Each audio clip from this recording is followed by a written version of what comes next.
Happy Wednesday, New Orleans Saints family, and a special happy Wednesday to our Bayou Blitz family. I guess we can call this a ho ho ho Wednesday. Uh, First day of winter, which means tomorrow starts Bob Rose's summer countdown, which is the much more important season to me. Anyway, welcome to another Wednesday edition of the Bayou Blitz podcast. I am Bob Rose. I am one of your co-hosts tonight. Joining me, as always, is my good friend and my broadcast partner, Brendan Boylan. Brendan, I'm sure I'm not the first, but let me be the first in Bayou Blitz family to say Merry Christmas to you and your family. Yeah, Merry Christmas to you and Lauren and the kids. Winter starts today. It's the longest night of the year, least amount of sunlight that we see. So I'm definitely welcoming more sunlight. I don't know about up there, but it's been raining for like 2 straight weeks here, so we haven't even seen the sun anyway.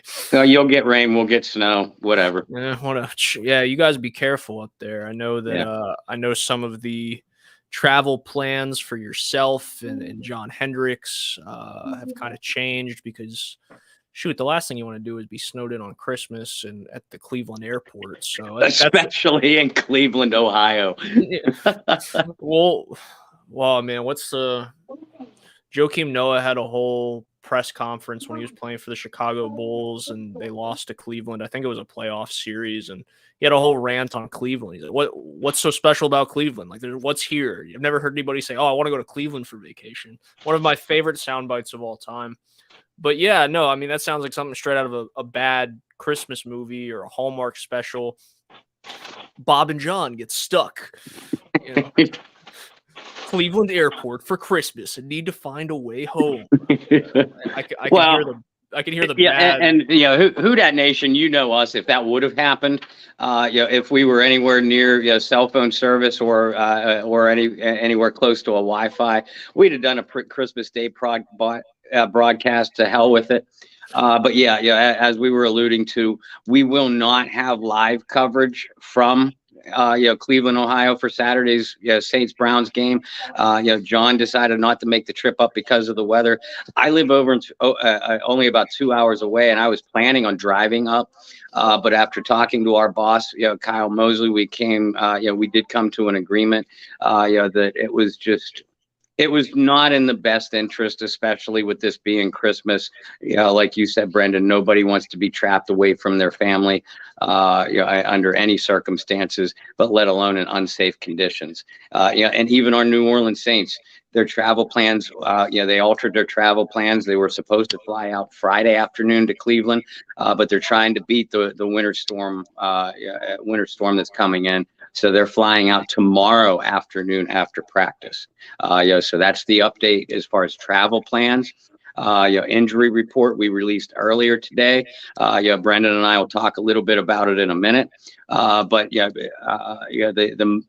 latest up to date news is the Saints had one player officially named to the 2022-23 NFL Pro Bowl, and that is linebacker Demario Davis. So congratulations to Demario, a well-deserved honor. There were a couple other players you could quibble over, but I don't think there's any doubt that Demario Davis deserves a spot, in this year's Pro Bowl. Yeah, well, the thing with Demario has been the All-Pro nods, but not the Pro Bowl. Yeah. So he finally gets to the Pro Bowl. Hopefully that doesn't mean he doesn't get on the All-Pro team, because you ask a lot of people, he's the best linebacker in football. Not a lot of people, not just analysts, but people in the league as well. So congrats to Demario Davis for that. I'd say the one off the top of my mind that surprises me a little is Chris Olave. I know because lack of touchdowns and team record doesn't help. Mm-hmm. But he's certainly had a good enough season in my mind to at least draw some attention towards that. Outside of that, let's be honest, we've talked enough about Alvin Kamara over the last couple of weeks. It's not that Kamara's had a terrible season by any means. I mean, he's over 1,000 scrimmage yards. He put together a 100 scrimmage yard performance for the first time in 5 or 6 weeks on Sunday against Atlanta. It's just not up to the standards that we're used to with Alvin Kamara, and the 3 touchdowns hurts a lot. Mm-hmm. Considering they all came in the same game as well. I mean, the biggest thing with Alvin early in his career was he was a touchdown scoring machine. It looked like he was going to run over the Saints franchise record and then some, and it's kind of slowed down the last 2 years. So no surprises there. But yeah, let's before we get into the injury report and start talking about some things with going in the game against Cleveland. Obviously, we gave the update about the travel stuff. It's like the first time in 4 years John's not going to be at the stadium, so it's definitely going to be weird. Definitely going to be weird. But you know, life and family's far more important. Yeah. Than trying to make that work. So totally understand for everybody. But let's talk about the Saints and the Falcons. I mean, the big thing going into this game was the Saints still had NFC South champion hopes. They were still statistically in it, and they needed to win, and the Saints did that. They also take the all-time regular series lead in the series between New Orleans and Atlanta, and everybody else in the South lost except for New Orleans. So Bob, the Saints are still in the NFC South hunt, with just a few games left. Before we dive into the numbers and percentages and do the whole Lloyd Christmas thing, you're telling me there's a chance. What are some positives from the Atlanta game? You and I talked at halftime, and we were fairly impressed. The Saints scored touchdowns on their first 2 drives, and the offense goes dead as a doornail or door whatever, and I can't even talk today. That's why I got coffee at 9 o'clock at night. So outside of the offense kind of sputtering off, the defense makes some plays to win the game. What is your biggest takeaway from Sunday? As far as positive takeaways, definitely Alontae Taylor is at the top of my list. Yeah, he turned in, granted, he had 2 opportunities for big time interceptions that would have essentially turned the game into a rout. But outside of that, and a completely imaginary pass interference penalty, he continues to impress. This man looks like a future perennial Pro Bowler. I love Alontae Taylor's style of play. And for a rookie, he plays like a seasoned veteran. He takes on the best receivers that an opponent has to offer. And he does not back down from that challenge. Outside of that, I thought the New Orleans linebackers played another solid game. Same with the defensive tackles. I'll only stop at solid because they did as a unit give up 231 yards rushing, and a lot of those yards were after contact. But these guys are getting into position to make plays. The next step obviously has to be making that play. Offensively, Rashid Shaheed. Man, that kid just gets better and better and better every week. Jawan Johnson, after missing a game, it was so nice to see him back in the lineup. I thought he had a very strong performance as well. And the New Orleans offensive line, they ran the ball as well as they had in over a month. And I don't think it's any coincidence that Eric McCoy was back in the lineup. And that's a big reason why that happened. And they also held up pretty well in pass protection. Because if you go back and look at the game film, the Falcons blitzed Andy Dalton a lot. They had little respect for the Saints receivers or for Dalton's ability to beat the blitz outside of Chris Olave. And that offensive line held up well, especially in the first half, which is when the Saints had their best offensive production. As far as positive takeaways, I think that about rounds it out for me. I was really happy to see Kamara get a little bit more involved in the offense. It's only the second time this season where he's carried the ball at least 20 times. He carried the ball 21 times.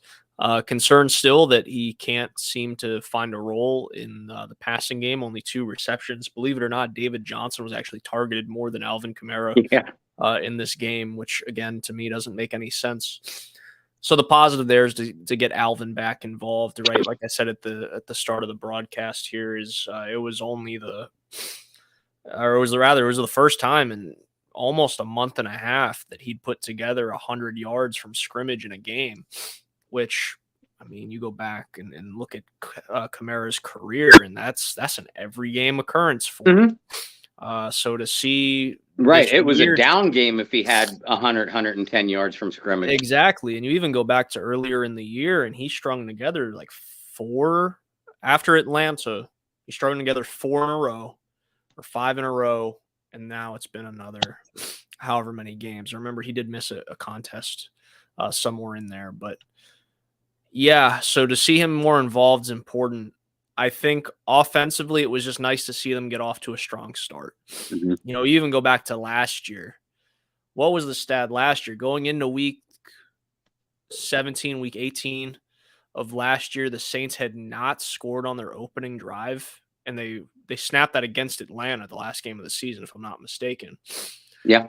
So you go back to last year, you still see it this year. I mean, the Saints have scored on their opening drives, but it's at least under Andy Dalton's, lead. The Saints have really struggled early in ball games to get things going. And when the stats back up the Saints offense has played well, it's typically because they're playing catch up and there's soft coverage and they're able to do so. And it's like padding stats essentially. So it's good to see the Saints jump out to an early lead. They haven't done that a whole lot this season. Obviously the downside of that and the negative is it just disappeared again. The Saints offense is like a magic act. You don't know what you're going to get week to week. And when you do find it, it's only there for a drive. Yep. Maybe 3 plays, and then it's just poof, gone. I think Juwan Johnson's a big positive. We kind of alluded to it last week on the Bayou Blitz. We alluded to it on Sunday in the Bayou Blitz pregame. Was that he had a terrific matchup ahead of him. Atlanta was giving up a lot to tight ends. And believe it or not, guys, Juwan Johnson only trails 1 tight end in the league in receiving touchdowns this year. And it's Travis Kelce, who is by far the best tight end in football. You can make the argument for Kittle. Kittle's been a little hurt this year. But Travis Kelce is, in my mind, far and above the best receiving tight end in football. Juwan Johnson's second in receiving touchdowns. The Saints might have found a gem here. When everyone was talking about Adam Troutman a few years ago stepping in and being that next Jimmy Graham-like tight end for New Orleans because of what he did at Dayton, was the Patriot League Player of the Year and this and that, Juwan Johnson all of a sudden is the top receiving threat outside of Chris Olave for New Orleans. So definitely some things to be excited about. Defensively, good to see that even without Marshawn Lattimore for another week, the Saints' young DBs are getting really great game experience. And they're playing well in those moments, just like you said, Bob. The linebackers were great. It was great to see Pete Warner back out there.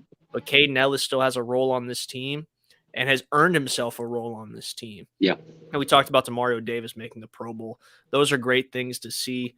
Bob, what are some negatives from Sunday's performance to you? What are some things that are still grinding your gears at this point in the season?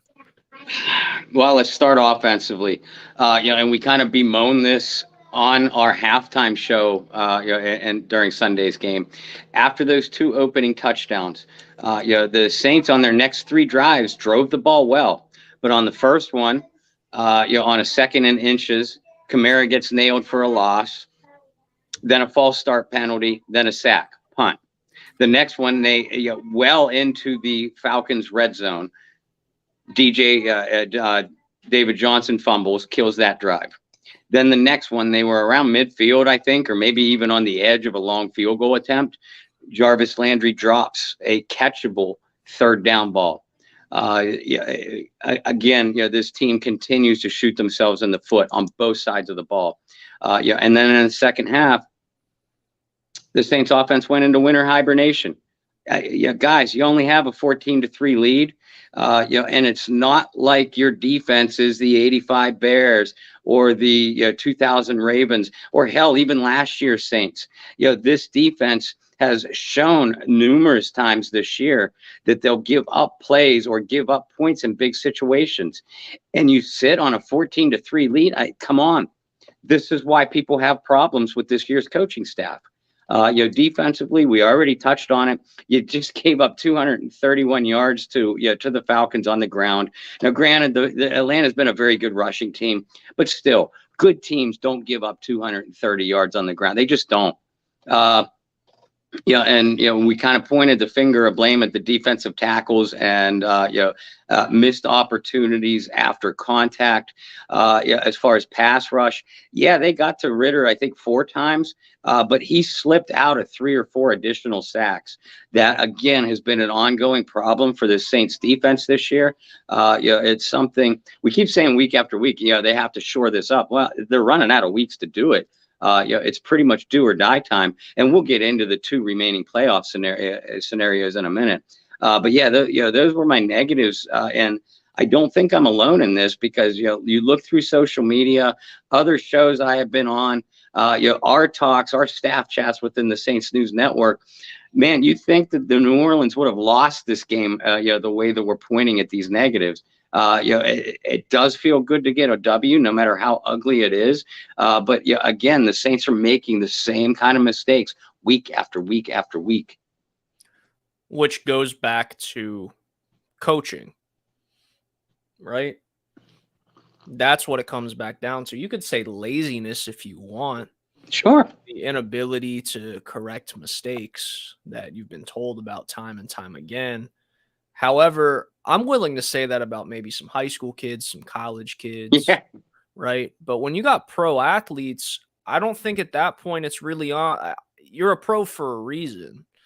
Some of those young guys, sure, you expect young guys to make mistakes and learn from them.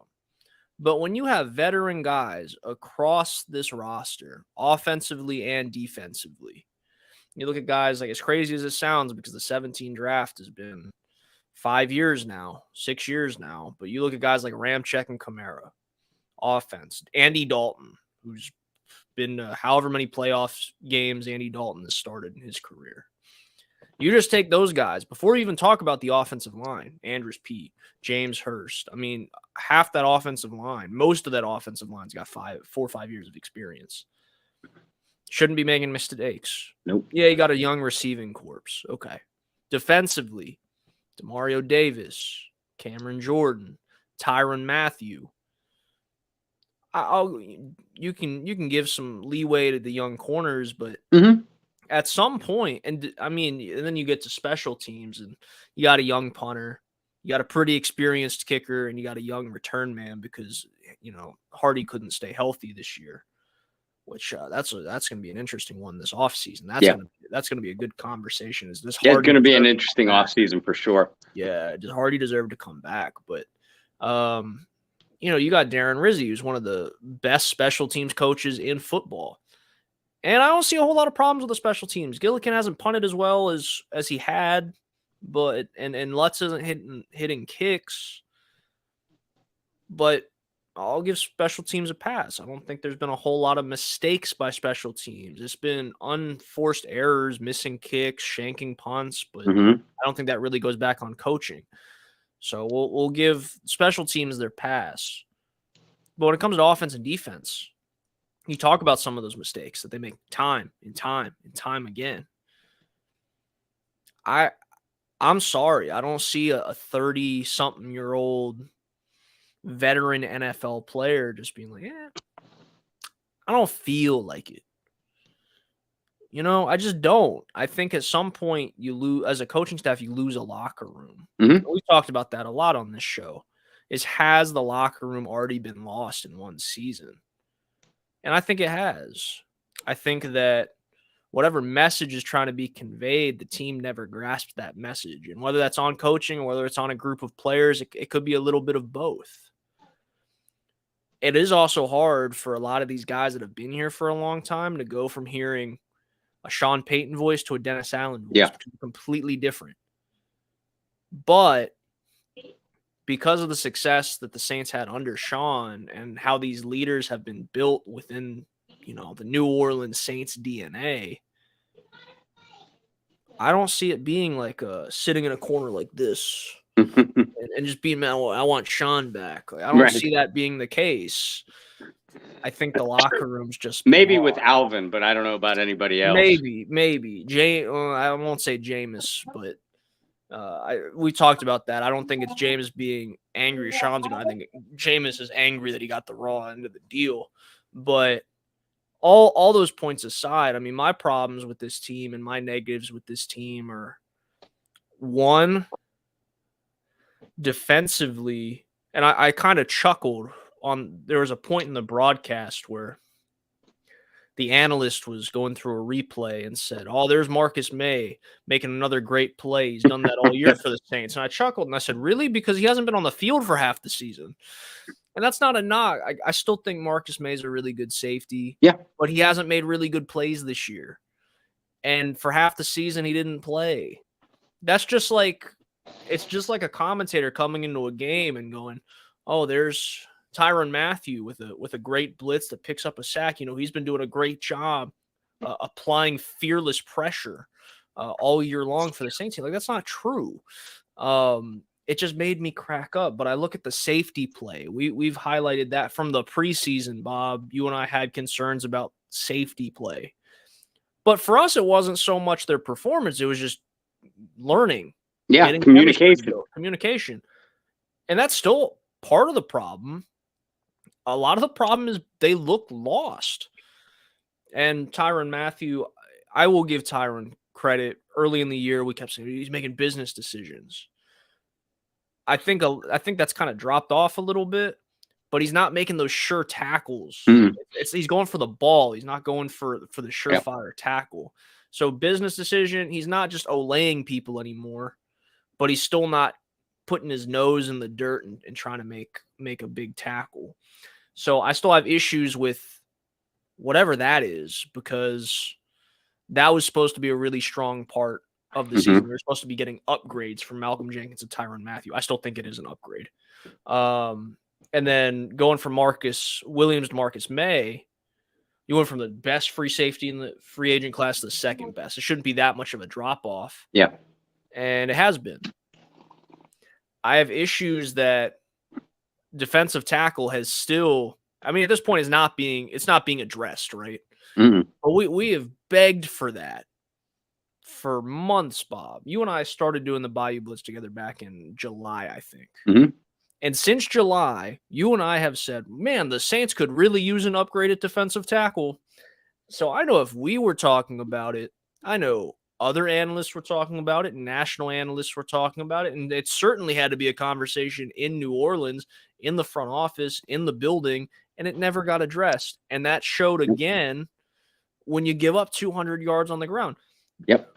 Am I crazy? But folks, Brendan and I have done 3 days of draft coverage for the Saints News Network for the last 3 or 4 years?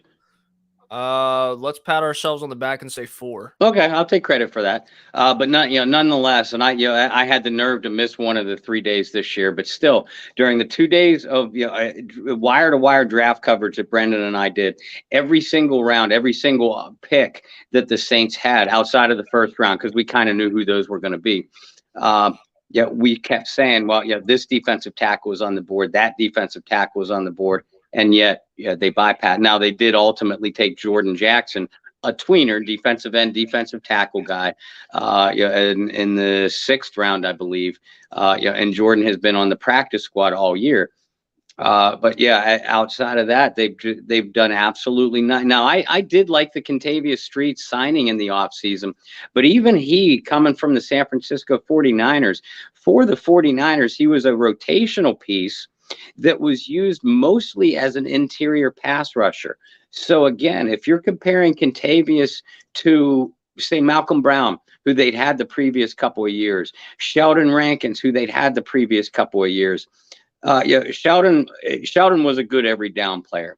Malcolm Brown was the proverbial run stuffer. So you've downgraded that spot of your defense, and my, oh my, has it shown all year long. Absolutely. It's not that long ago where the Saints were a top 5 rush defense year in and year out. And all of a sudden, poof, it's gone.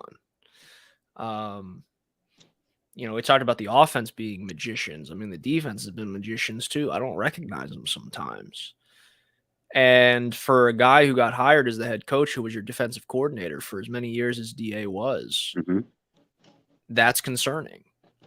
And doing this co-defensive coordinator thing, I don't think that's going to last. I think somebody's going to get the boot. Yeah. If not both, and just start over. That's a concern for me. That's something that's still grinding my gears. Is the defense is unrecognizable sometimes. Going to the offensive side, it grinds my gears that you have one of the most explosive talents in the league in Alvin Kamara, one of the most versatile talents in the league. And I just said it not too long ago. Kamara had less targets than David Johnson. That I'm not talking receptions. I'm talking targets, which tells me you did not game plan Alvin Kamara to be a big part of your passing game. So, Bob, we're going to play a little game. We're going to play a trivia game. Oh, goody. I like games. Yeah, I know. How about that, Bob? We're going to play how many games. I will play an over-under game. Over-under 4 games in which Alvin Kamara has been targeted at least 6 times. Oh, the number's 4? Your over-under is 4? Yes, the over-under is 4. Oh, that's under, Brendan. I mean, I do our statistical pieces every week, and it's given me an ulcer this year. The over-under on my ulcers is over 4 because the over-under on Kamara's receiving targets has been under 4. Bob, I hate to break it to you, but it's over. There's been 5 games which Kamara has caught at least 5 out of what? 14. Ready? Seattle, week 5. Cincinnati, week 6. Arizona, week 7. Las Vegas, week 8. Okay. San Francisco, week 12. See, that's so the other one. The other ones you named, I'd have said, yeah, okay, I could see that. San Francisco surprised me. That's the one I'd miss. It's shocking to me. Shocking to see that stretch where they were utilizing Kamara well. And remember when the change from Jameis to Andy Dalton happened. What was one of the biggest praises of Andy Dalton? We found ways to get Kamara the ball, and get Kamara involved. And that's one thing Jameis hasn't done. And now I see the sample size, and everybody who's watching this and has watched this knows I'm a Jameis guy. I would love to see Jameis at this point play. However, I know it's not going to happen. But anybody that knocked Jameis Winston for not getting Kamara the ball, with this sample size, I don't think it was Jameis Winston at all. I don't think that's something you can now knock him for. Yeah, early in the Andy Dalton era, they were getting Kamara involved, and that was that stretch I was talking about where it was like 4 or 5 games where he was over 100 scrimmage yards. And yeah, the Saints record wasn't great in those games. They won 2 of 3, right? They beat Seattle and they beat the Raiders. But wouldn't you rather take 2 out of 5 than whatever losing streak they were on? 1, 2, 3, 4, and then until the Atlanta game, they won 1 of 5.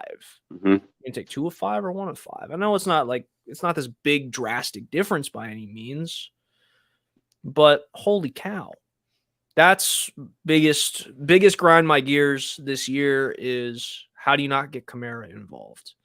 How is the defense surrendering the amount of rushing yards they are, and how incompetent is a word that is definitely more a Bob Rose type of word than a Brendan Boylan type of word. But how incompetent do you have to be to not address positions of need and get to this point in the season where Olave, spoiler alert, if you guys haven't seen the injury report, where Olave's on the injury report, and if he doesn't go this week, who the heck is your starting number 1 receiver? How have we gotten to this point? Incompetency is the exact word. And we're talking like single-digit IQ type of incompetency. And this is the same offensive coordinator, Pete Carmichael, that worked under Sean Payton. This was the one area that many of us were not worried about. Was the offensive play calling. Some of us were a little bit worried about the personnel, although we thought it'd be an upgrade. We were wrong. To play devil's advocate, Michael Thomas went down after game 3.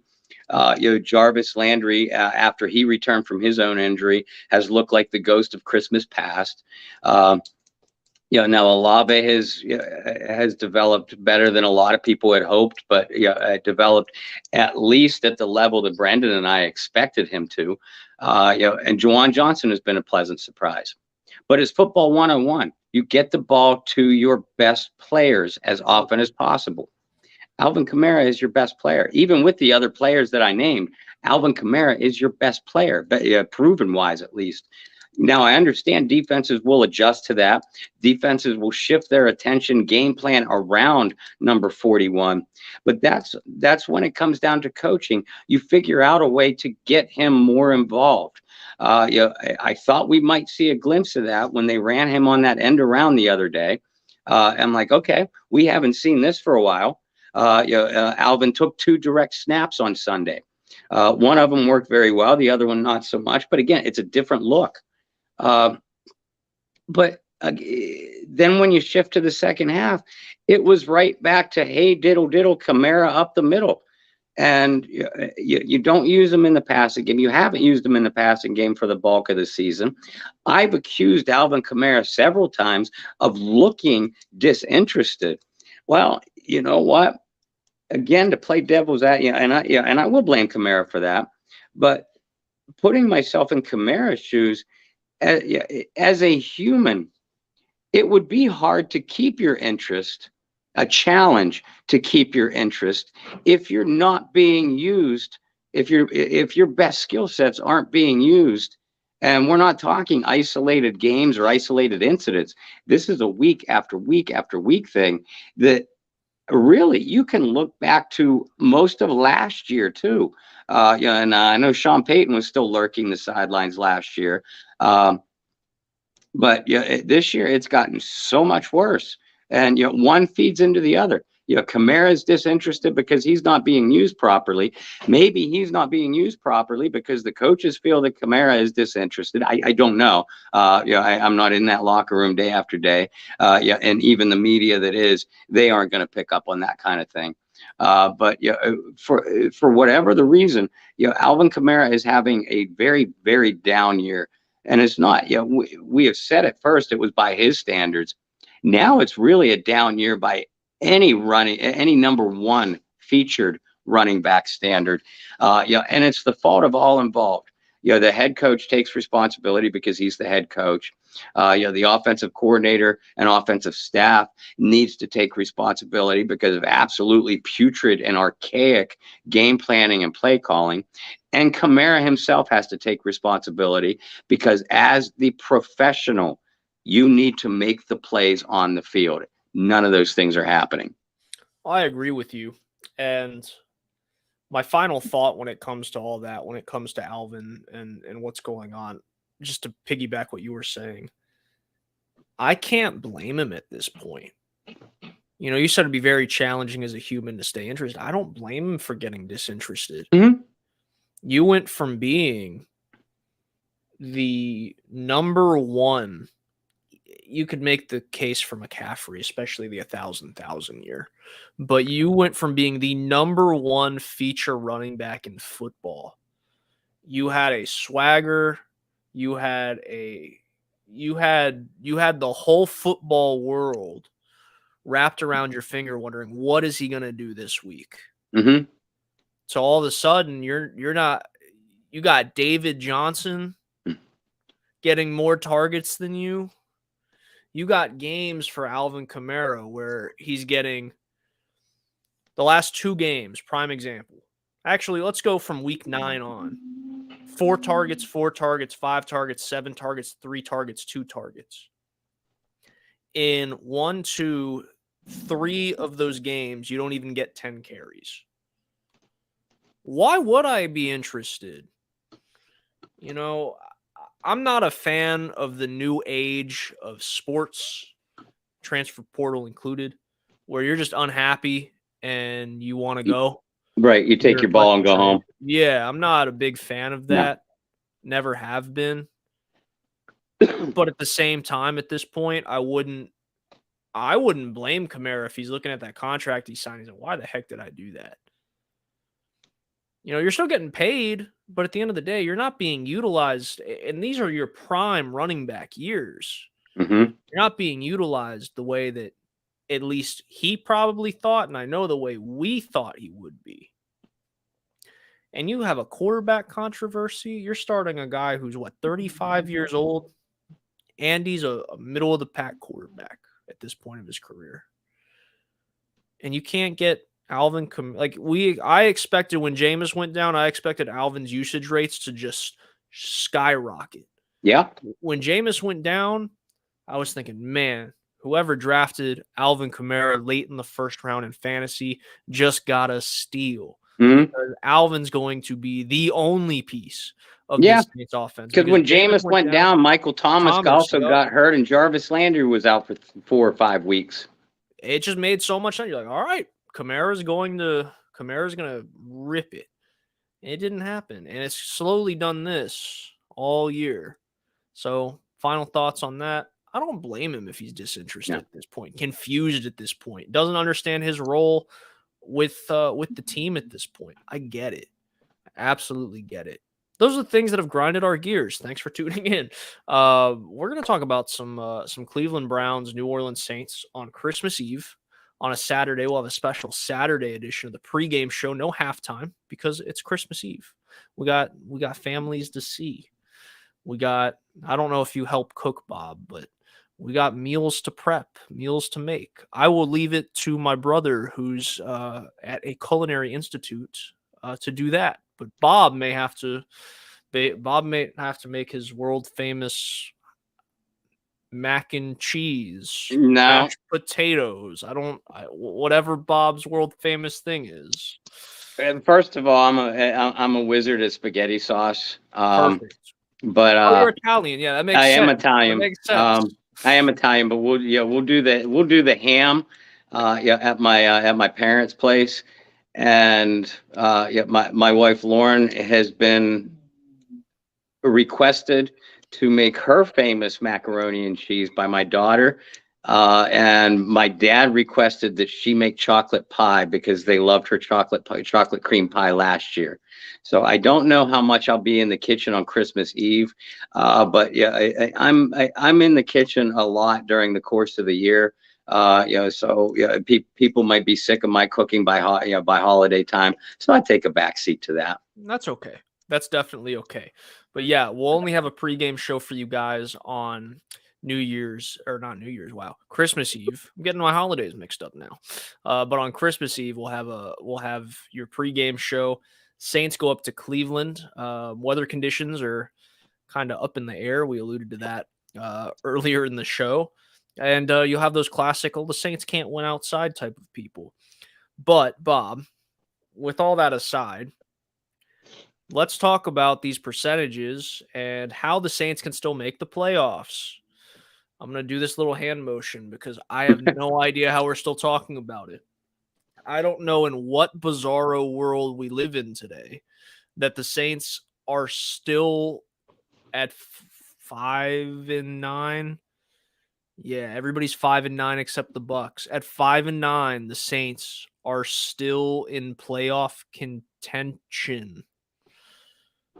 How, Bob? Explain to our wonderful viewers that have been hanging out with us. Quick shout outs. Eric, Be Kind, Gumbo, JGP, Missing People, Hem, Ray, John Butler. I think that's everybody. Our usuals, shout out. Thanks for tuning in today. You heard us be really negative after a win, which is a little weird. I took on the role of Bob Rose today. It was the negative one. What's going on? You're the ghost of Christmas future. There you go. Oh, that's my future. I'm just gonna become grumpy. All right, lovely. Yeah. Given our age, I'd say you're the ghost of Christmas future. Given my age, I'm the ghost of Christmas present. We'll. I don't know who the ghost of Christmas past would. No, I could be the ghost of Christmas past. Yeah. So yeah, I guess Not that Christmas present will be Will. Because he still has that Santa gleam in his eye. So yeah, we'll go with that. Uh, Listen, the only reason the Saints are in contention is because the rest of the NFC South is at least as bad. That's a Oh, they're awful. yeah, Terrible. that's just simply put. Are the Saints deserving of a playoff spot? Absolutely not. Could they be? Would they probably be a one and done team as the rest of the whoever comes out of this cesspool of a division? Probably. But remember, folks, of the three other times that a team with a losing record went to the playoffs, two of those times that team won a playoff game. And the third time was the Washington, formerly known as Redskins, almost beating the Tampa Bay Buccaneers back in 2020. So the playoff tournament really is exactly that. Everybody starts out with 0-0 records. You start out with a clean slate. Granted, certain teams will have advantages, momentum, etc. But all you need to do is get into the tournament, and you got a shot. But at this stage of the season, the Saints only have two scenarios that can get them in. And I will start with the simplest one is to win their last three. And folks, contrary to what popular belief is, where the Tampa Bay Buccaneers have to lose their last three, that's not fact. If the Saints win their last three, Tampa Bay only has to lose two of their three games, and it doesn't matter what Carolina does. It doesn't matter what Atlanta does. The New Orleans Saints are your NFC South champions. That's if the Saints run the table and the Buccaneers lose at least two of their remaining three. The more complicated scenario, folks. If New Orleans loses on Saturday afternoon, believe it or not, that doesn't necessarily mean their season is done mathematically, playoff wise. If the Saints can lose to either the Browns or the Eagles, not both, and definitely not the Panthers to end the season. So in other words, they can lose one of the next 2 weeks. And if that happens, Tampa Bay would have to lose their last three. Carolina would have to lose to the Saints and the Lions, but they have to beat the Buccaneers. And the Falcons would have to lose to either the Ravens or the Cardinals, but they'd have to beat the Buccaneers. Does your head hurt yet? No, I think I got it. Okay. Now, if the Saints lose on Saturday against Cleveland, Tampa Bay plays Arizona Saturday night. Is it Saturday night or Sunday night, Brendan? I don't remember. Christmas night. Okay. So if the Saints lose to Cleveland on Saturday and the Buccaneers do beat Arizona on Sunday night, then the Saints are mathematically eliminated. But going into this weekend, those are the two scenarios. Again, the easiest is for the Saints to do your job on the field and win your last three. And even then, they need some help. But the way the Buccaneers are playing, tell me you can't see Tampa Bay potentially losing 2 of 3. No, so I I mean that's our. So you're saying there's a chance. Again, do the Saints deserve it? No. They've had their destiny in their hands throughout most of this season. And I'll tell you what, roles will be so much more reversed if you just chalk up one of those games that they should have won. They had the Vikings game blatantly stole from them by the referees. They gave away the game in Cincinnati. They gave away the game in San Francisco, and they gave away the game in Tampa Bay.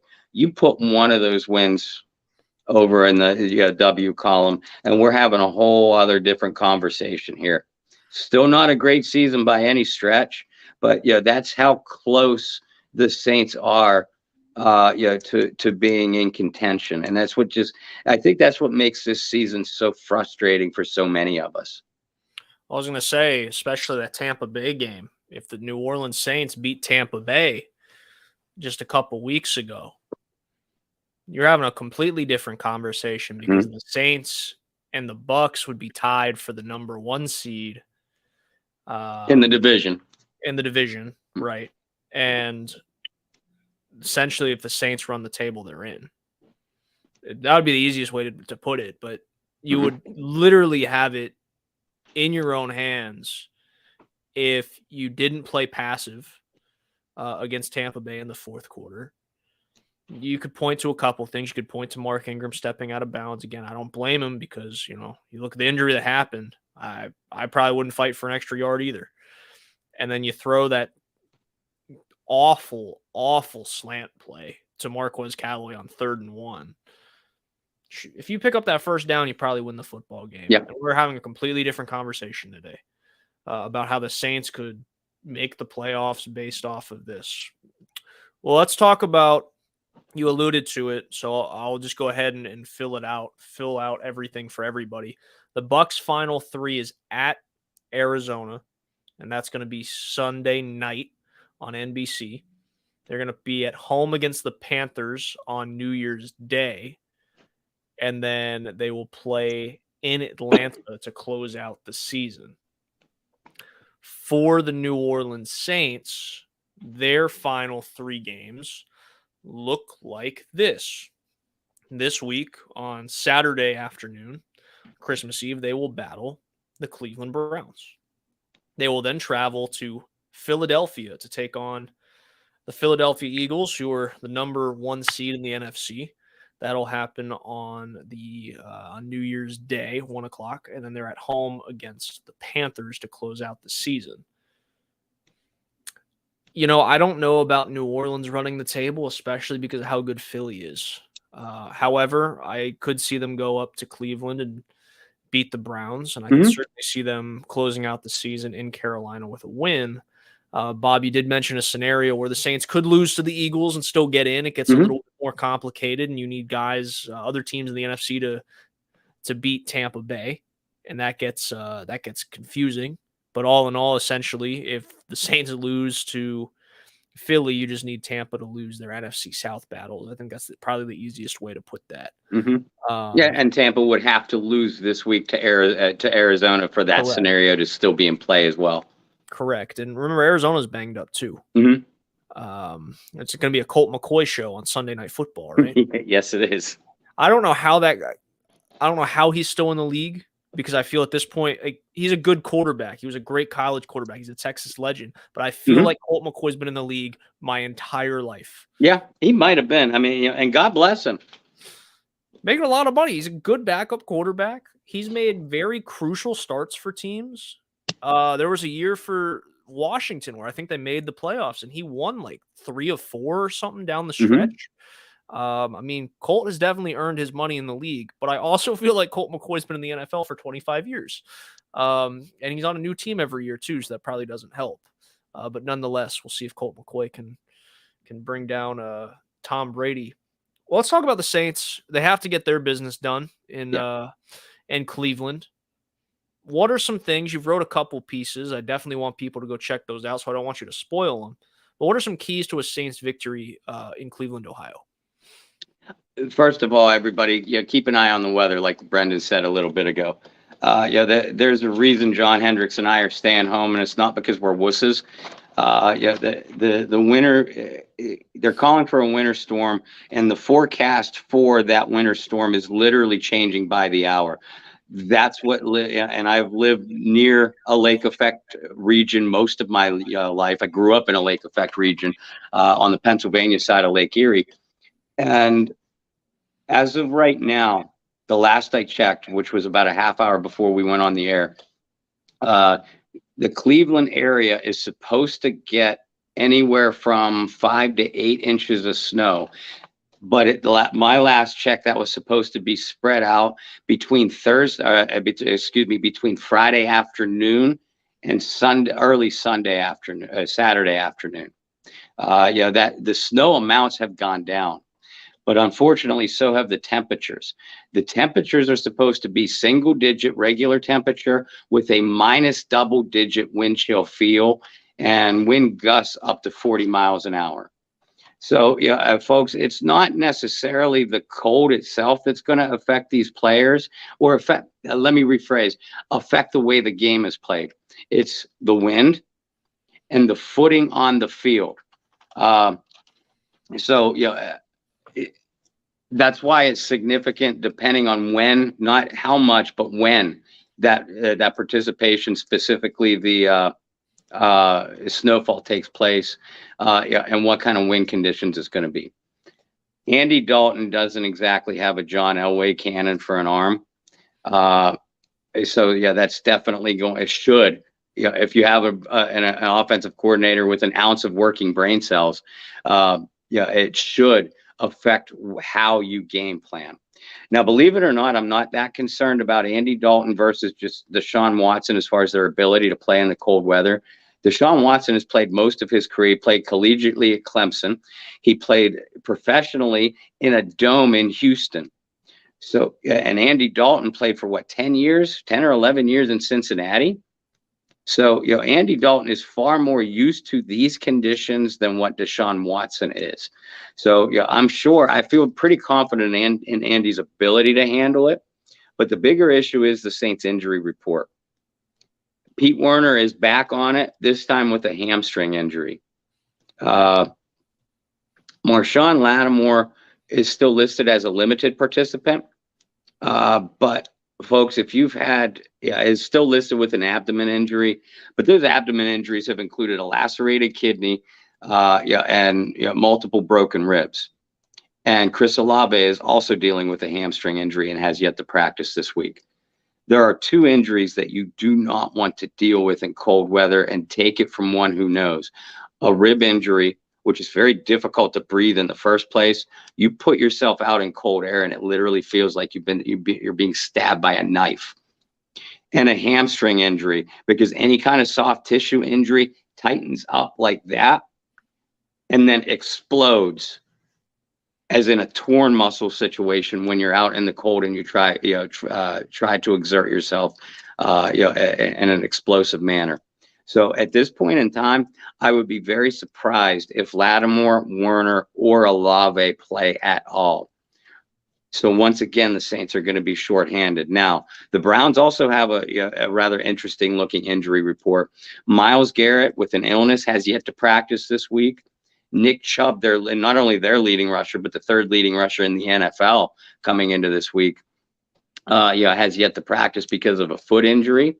And again, you're talking soft tissue with safety John Johnson, who left the Ravens victory last week for Cleveland with a thigh injury.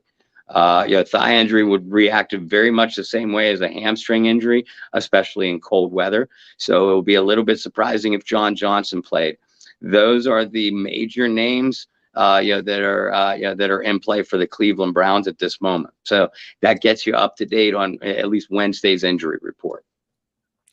I'll say this too, because you talked about where guys had played. Deshaun Watson, if you want to take it a step further, just because I got to see him play high school ball, he played his high school football in Gainesville, Georgia. And I can promise you, didn't see a whole lot of snow in Gainesville, Georgia, in Hall County, Georgia. I can promise you that. I lived there. Yeah. No. And the other thing, too, is in a game like this, and you being a former professional, you might be able to attest to this a little bit more in terms of getting to know your teammates and whatnot. Deshaun has only played like 4 games for Cleveland. Still getting used to his teammates. You even saw it in the preseason. Mm-hmm. Definitely off. You talk about potentially not having your best running back. I mean, Nick Chubb's been a monster since his days down at the University of Georgia himself. Yep. But Deshaun's still getting used to his teammates. He's getting used to a new playbook, a new city, all those different things. You throw together the weather aspect of it, where a receiver might be running one route and you throw another one with the wind and the cold and what have you. You might not have your best running back to rely on. How does that affect not just Deshaun Watson, but the entire offense for the Browns, who are still trying to come together and gain that chemistry. And you throw in these crazy elements, and yeah, guys in the North are used to playing in the snow, but you talk about negative wind chills, snow, and a storm that's going to hit a lot of the United States around Christmas time. How does that affect an offense and what you're able to do on the field? And how does that affect an offensive coordinator and how they game plan for a game like this? I tell you, it's a big issue. Especially on the field and, from a chemistry aspect. I was a setter, in volleyball, and anybody that knows indoor volleyball, especially, the setter is essentially the quarterback of an indoor football team or of a volleyball team, excuse me. And while you can make certain adjustments, and there are some basic things that are always going to translate over. The more you know your teammates, the better your teammates and yourself will perform. And Deshaun Watson, to your point, Brendan, I watched a lot of that Ravens game over the weekend. Now, Baltimore has a very good defense too, so we'll give him credit for that. But Deshaun, in two of his 3 games since he'd come back from suspension, he's thrown for under 170 yards. Now, Cleveland is a very run-based attack. Even if Nick Chubb can't go, they have 2 very, very good running backs that'll be up next on deck in Kareem Hunt and Dearness Jackson. So I'm not necessarily worried about Cleveland's running game. That's going to be a big part of their game plan. But their passing attack, Deshaun just doesn't look right quite yet. And he doesn't have the same. Amari Cooper, who's been a little bit banged up with a hip injury, he's by far their best receiver. But David Njoku at tight end, Donovan Peoples, the other wideout, a big-bodied wideout. They're good players that Deshaun just hasn't gotten on the same page with yet. Now, you hope it doesn't happen this week. Again, since you're going to be dealing with inclement weather, a Cleveland team that likes to run the ball first, second, and third options, that kind of plays right into their hands. So, Cleveland's strategy will likely be not change one iota. New Orleans' offensive strategy, which we'll get into in a second, that's likely to change. But Cleveland's offensive game plan probably isn't going to change a whole lot. Unfortunately, what Cleveland does best is what New Orleans does worst defensively. So the Saints are going to be very much challenged. And whether you're talking Nick Chubb or Kareem Hunt, these guys are inside runners. They have the speed to get outside, but they like to run between the tackles, which is where the Saints have been by far the weakest. The Saints have the athleticism for sideline to sideline support, pursuit. They've been getting beat inside the defensive ends. Because their defensive tackles have just played so poorly. They've gotten blown off the ball or manhandled at the point of attack, where even the running backs, linebackers, Davis, Warner, Ellis, they're getting caught up in traffic trying to get to that ball carrier because the defensive tackles are being pushed backwards. That has to change. New Orleans has to win those inside matchups for any shot at defensive success on Saturday. Do you think with Deshaun Watson being the athletic type of mobile quarterback he's shown he can be, do you expect a lot of Deshaun Watson's legs in this game? I don't expect a lot of it, only because, and you're right, Deshaun is very dangerous with his legs, but you've never seen a lot of RPO options with him.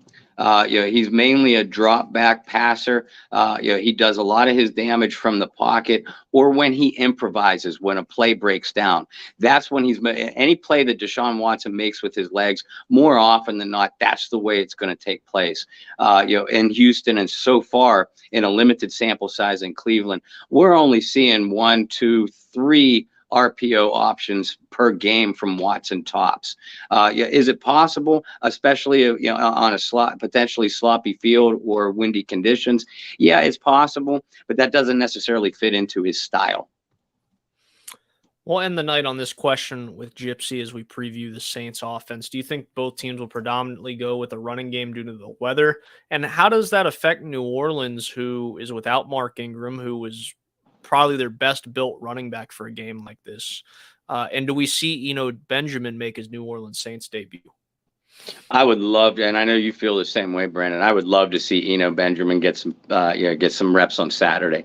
Uh, as we just stated, Cleveland's game plan, no matter what the field conditions or weather conditions are, it's always going to be run the ball down your throat. So, that's not going to change.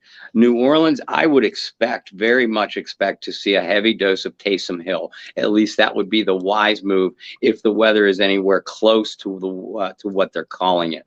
Andy Dalton will still throw the ball, probably because you'll have to keep balance, but it'll be a very controlled passing attack, very little shots down the field, very little dropbacks where he's holding onto the ball for expected to hold onto the ball for 3 or more seconds. Taysom Hill, as you pointed out and I pointed out week in and week out, Taysom Hill is your best inside runner now that Ingram is hurt. Kamara, we've criticized Pete Carmichael for running Kamara up the middle. If the field conditions are that bad, you might have no choice this Saturday. Do you think David Johnson will have a key role in this game? It's been a long time since David Johnson put together his 2,000-yard season, but we've definitely seen the ability to run effectively between the tackles without Mark Ingram. Do you see Johnson having a bigger role in the offense? Yeah, he might have to. Again, unless the team sees, and I know it was a little bit of a surprise that Eno Benjamin was a game day scratch last week, but you're looking back on it, he'd only been with the team 2 or 3 days. Now he has over a week to digest a little bit more of that game plan. But if the coaches feel that Eno still isn't ready, we might have no choice but to see David Johnson get some increased reps. Because with cold weather and guys that aren't necessarily used to playing in cold weather, you want to kind of get a rotation going. So that way everybody is on fresh legs. You're not necessarily doing it to get guys rest, but you want all your guys to stay fresh. In case somebody has to come off of the field because they get nicked up in a key moment. You don't want a guy coming in off the bench cold. So you want all your guys to be as warm and fresh as possible. So whoever that third running back is, whether it's DJ or whether it's Eno Benjamin, I do expect them to get some significant reps early on. Well, guys, that's all the time we have for Wednesday's Bayou Blitz podcast. Bob and I will have so much more to talk about with the Saints and the Browns on Saturday. On Christmas Eve, we'll have the pregame show set for you guys. Bob, where can everybody follow you on the World Wide Web? And where can people find some more angry rants like the one we went on today?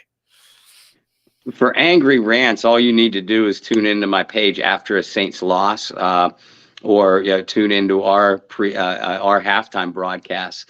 And I wish Merry Christmas to you, Brendan, and your family at the beginning of the show. I'm hoping all you folks will tune in with us on Christmas Eve. But if you don't, or if you get tied up, we do want to wish all of you and your families a very, very Merry Christmas, and Happy Hanukkah, since that started a few days ago. Whatever holiday you celebrate, I hope that it's a happy, healthy one. And stay with us into the new year, because we're going to give you a lot of exciting shows, a lot of exciting articles from the Saints News Network, which is where you can follow Brendan, myself, John Hendricks, Kyle Mosley, Saints News Network on Facebook, at Saints News on Twitter. For me personally, you could follow me, Bob Rose, over on Facebook, at BobbyR2613 on Twitter. And excuse me, my voice is going in and out this evening. Please, if you don't already follow our Bayou Blitz Facebook page, Facebook group, or at Bayou Blitz Pod Twitter page, please, thank you if you're already following us, and get more of your friends, more of your family members involved. These are your groups. This especially is your show. Brandon and I have been doing this for you for about 6 months now. And we've had a blast. We loved how you've grown this product. We hope that you'll continue it into the new year. And for myself, you can follow me over on Twitter and Instagram at BT Boylan. To echo everything Bob said, you can follow all of our work with the Saints News Network at Saints News on Twitter, saints.media if you want to just type that into your search bar. We're so thankful for every single one of you guys. We hope you guys have a Merry Christmas, Happy Hanukkah, Happy Holidays, and you guys stay safe.